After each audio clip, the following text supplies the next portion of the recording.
Hey everyone, it's David here. You can see possibly behind me, I'm actually working on setting up a good area, and hopefully this will work as good lighting, to do more serious YouTube videos. But I'm still not quite ready. There's still gaps in my bookcase and, swankiness. But today is the 13th of June, and for most people who don't know, it's my naming day. It's my other birthday, as I call it. And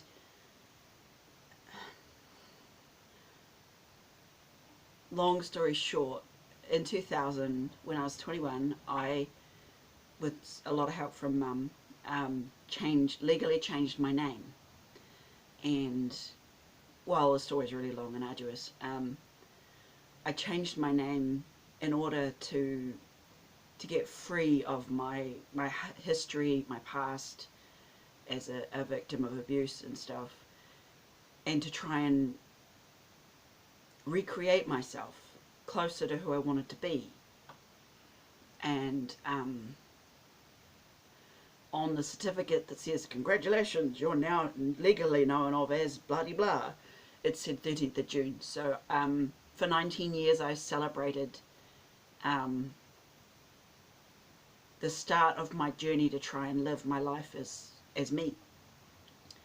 But the interesting thing is, if you don't really know who you are, and if it's not really safe to explore who you are, you can only be who you are a little bit. And so today is sort of,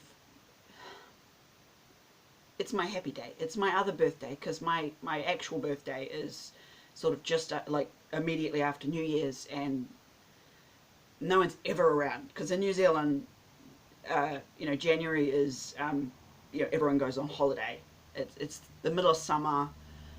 No one's ever around to celebrate it with me, and so my naming day became my new birthday, like my friend birthday, if you will.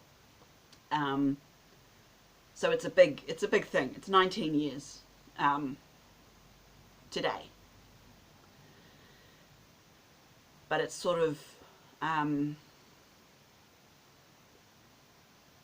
don't really know how to describe it. It's liminal, transitional.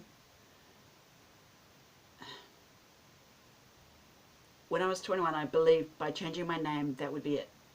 I'd be myself, and I'd be free to live my life as I choose. And obviously, I was really unaware of the reality of things like privilege and poverty and illness. This was before I got too sick to study, too sick to work.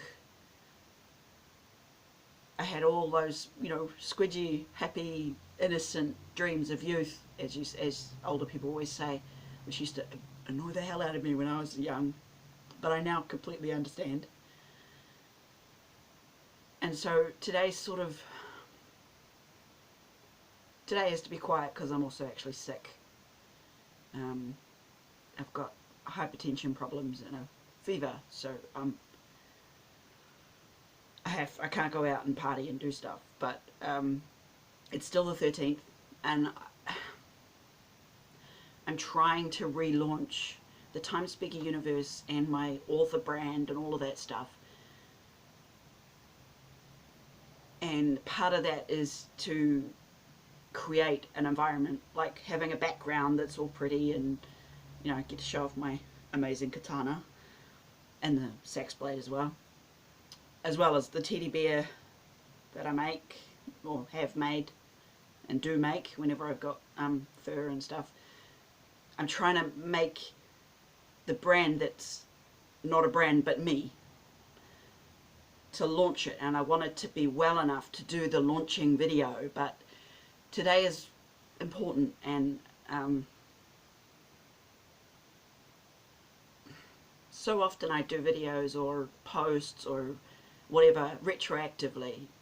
I do a post about something that happened a week previously, instead of doing a post preemptively and posting it on the day, you know.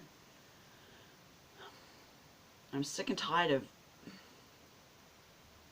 always being late or always being too sick or whatever. So I thought, screw it.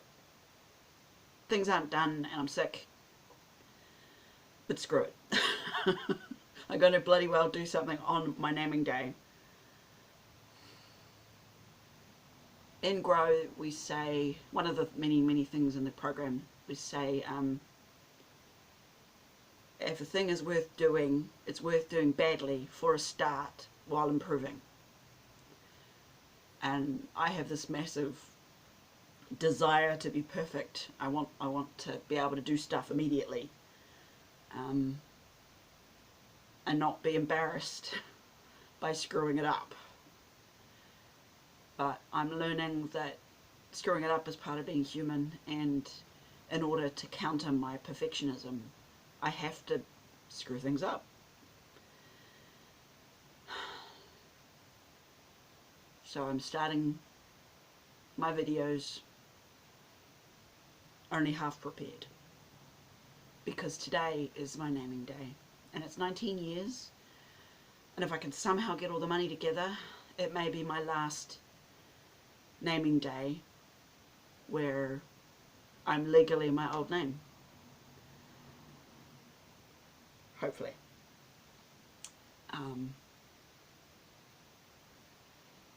The turfs ruined my chances of it happening quickly, because in New Zealand, if you want to change your gender marker, you have to go through the courts, and that costs around about $1,000, and I can barely eat. I'm only eating because my mum feeds me. How the hell am I going to pull $1,000 together to go through the courts? Not to mention, usually they will not change your gender on your birth certificate unless you have top surgery. And here's the other kicker. You can't get top surgery in this region. It's almost impossible. There's no funding. No one gives a shit. And I know that sounds depressing, but the thing is, New Zealand pretends to care, but they don't. A vast majority of New Zealanders don't care. If it doesn't affect them, if it's not about the rugby or about their job or about their brand new car or their brand new iPhone, they don't care. They like to pretend New Zealand is amazing, and I love New Zealand. New Zealand is my home. It is wonderful. I wouldn't want to have been born anywhere else, but the people in general, specifically the middle and upper class, they don't give a shit. They care only about themselves, and the TERFs have won this particular battle. They blocked the ability to just sign an affidavit saying, you know, I am this gender, to be able to change the forms on your birth certificate for transition. So I'm trapped, basically, because I'm poor. Because it costs about $1,000 to go through the courts, and the courts will not generally award a gender shift if you haven't had top surgery, and I can't afford top surgery. I can't afford family court or whatever it is, let alone top surgery, and they won't give it to me. Or at least if they do, it'll take a while, it'll take years to get it. Because I'm poor, they don't care. And our health system is so badly underfunded, people with cancer are dying. So why would they care about someone like me? But I'm hoping. I'm trying to hold on to hope. I'm trying to focus on what I want, and just head in that direction. If I hit a wall, I'm going to try and dig, I'm going to try and go around it, I'm going to try and go over it, and I'm just going to keep heading in that direction, because I'm sick and tired of compromising everything that I am for the comfort of others. I'm tired of...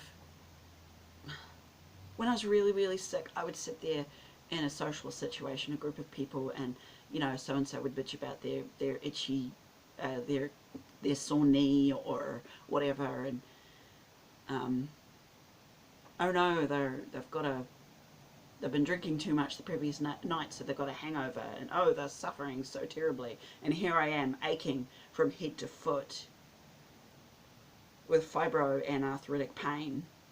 And I'm supposed to be nice to them. I'm supposed to give them all the love and attention, and no one would ever, if I would talk about my pain, oh, shut up, we don't want to hear about your pain, you're just always on and on about your pain, so shut up. And I'd have to sit there and listen to people complaining about their one toe, or their one ear, or their one head, or whatever. And there I was sitting there dying.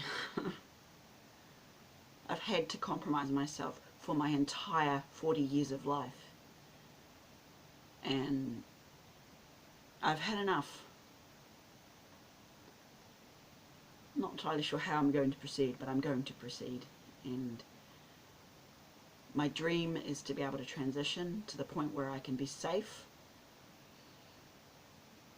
I want to get off welfare, off the disability, God, what's it called now? It used to be called invalid benefit, but it's now supported living, I think. My dream is to be who I am, to not worry about food or rent or heating, to live off my writing. It's what I want to do. That's all I've ever wanted to do. Is have enough freedom and enough income to just live comfortably without too much stress. And I don't know how realistic it is for someone in my situation to try and actually realistically achieve it, but bloody well, if I don't get it, I know I'm going to try my best, because I'm going to keep going.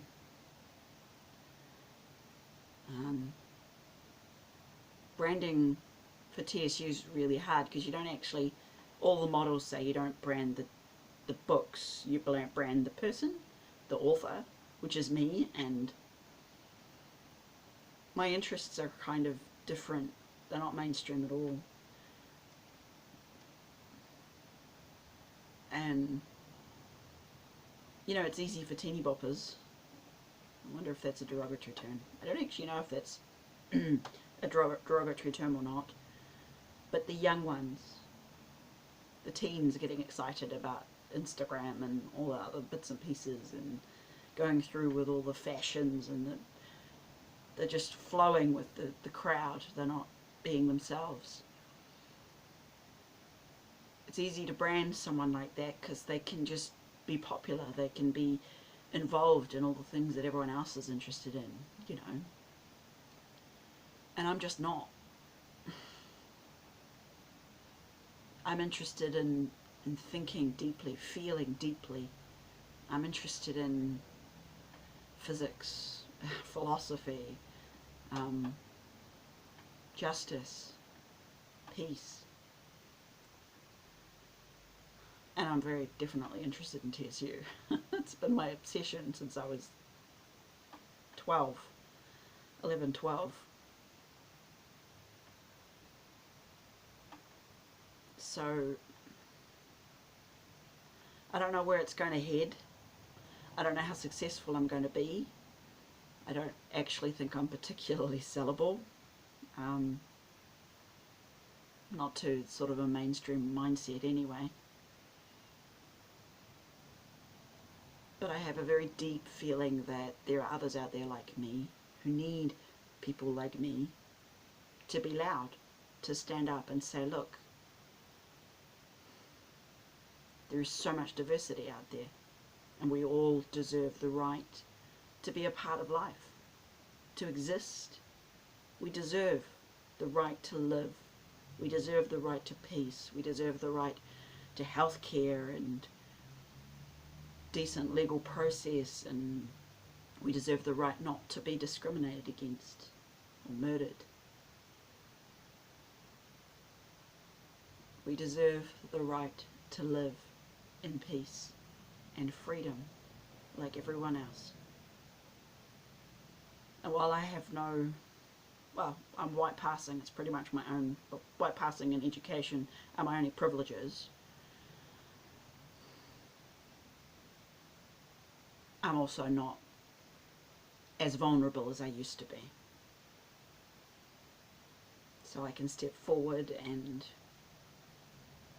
hopefully reach out to the other people out there like me who need help, who need, at the very least, to know that they're not alone. Excuse me, my throat's a bit twitchy. The hardest thing when you're experiencing discrimination is to feel alone. I've felt alone my whole life. And if we're going to survive, all of us oddities,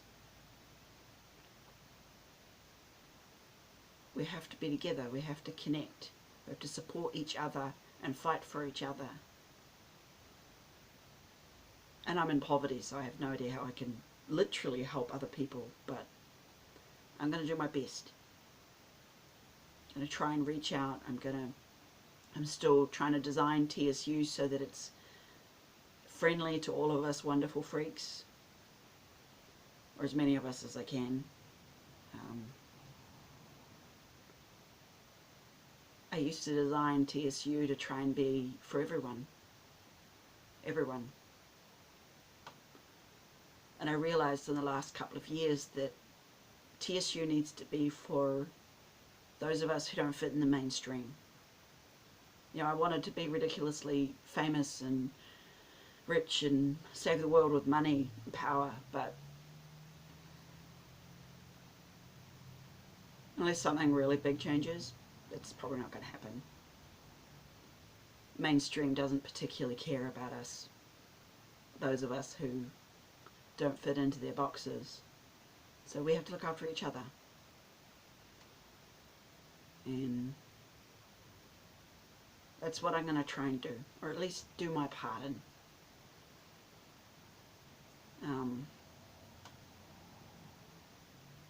So we'll see what happens. But today is my naming day. It's basically my birthday, where I celebrate myself being myself, or trying. Today I'm mostly celebrating that people now call me by my name.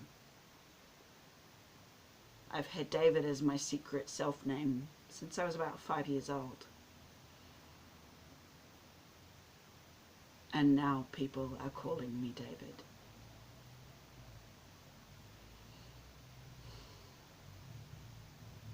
And even if they screw up the damn frickin' pronouns, calling me David is the most glorious thing. Because that's who I am.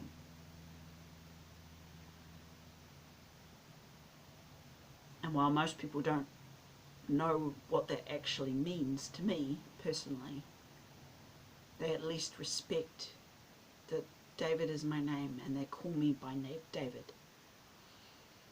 Even if they still have trouble with the pronouns. So, I'm going to try not to talk too much, so I'm going to stop talking now.